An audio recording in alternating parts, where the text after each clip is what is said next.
ও গাঙ্গুলিদা, এই কয়দিনের গরমেই তো প্যান্ট জামা গেঞ্জি খুলে গামছায় চলে আসতে হলো। তো আপনি কি ভাবছেন গামছায় কি এসি লাগানো আছে নাকি যে পড়লেই ঠান্ডা লাগবে? আরে বাবা, শরীরের গরম কমাতে গেলে বেশি তেল ঝাল মশলা দেওয়া রিচ খাবারগুলো বন্ধ করে দিন। আরে পাতলা পুতলার মধ্যে কত ভালো ভালো টেস্টি রেসিপি আছে, সেগুলো এখন খেতে হবে। আর এগুলো এত টেস্টি আর সহজ পাচ্ছ, দেখবেন রিচ খাবারগুলো আপাতত শিখেই উঠে যাবে। খেলাটা একবার দেখবেন।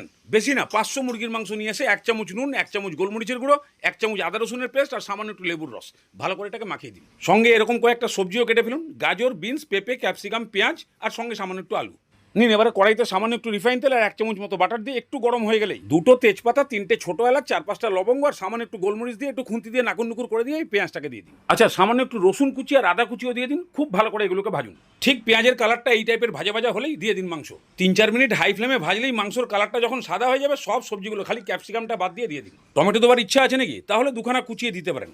এবার সবজির জন্য পরিমাণ মতো নুন আর 1 চামচ মতো গোলমরিচের গুঁড়ো দিয়ে এগুলোকে এবার ভাজুন। মানে 7-8 মিনিট মতো সবজিগুলোকে মাংসের সঙ্গে কষিয়ে দিন। তারপরে ওই ক্যাপসিকামটা দিয়ে ভালো করে মিশিয়ে দিয়ে এবার একদম ডবগা ঝোল। তার জন্য যতটা জল দিতে হবে দিয়ে দিন।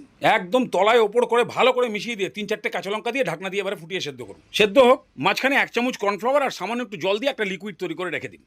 এবার দেখুন তো কড়াইয়ের মালগুলো সব সেদ্ধ হলো কিনা। এর মধ্যে মেন হলো পেঁপে। পেঁপে সেদ্ধ হয়ে খেপে গেলেও সবকে সেদ্ধ করে দেবে।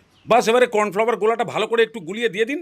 1 চামচ গোলমরিচের গুঁড়ো আর 1 চামচ মতো বাটার দিয়ে 1 ফুট ফুটিয়ে নামিয়ে দিন। কেউ কেউ বলবে, ও দাদা, এ তো শীতকালে খায়। কেন, সুপ্রিম কোর্ট থেকে অর্ডার এসছে নাকি এই রেসিপিটা বিওয়ার অফ গরমকাল? আরে এত রকমের সবজি, মাংস, স্টু সব একসঙ্গে পাচ্ছেন। এটাই গরমে মাংস খাবার সব থেকে মোক্ষম চাল। তার মধ্যে আবার কোনো কথা হবে না, একদম সুপার সুপার সুপার টেস্ট।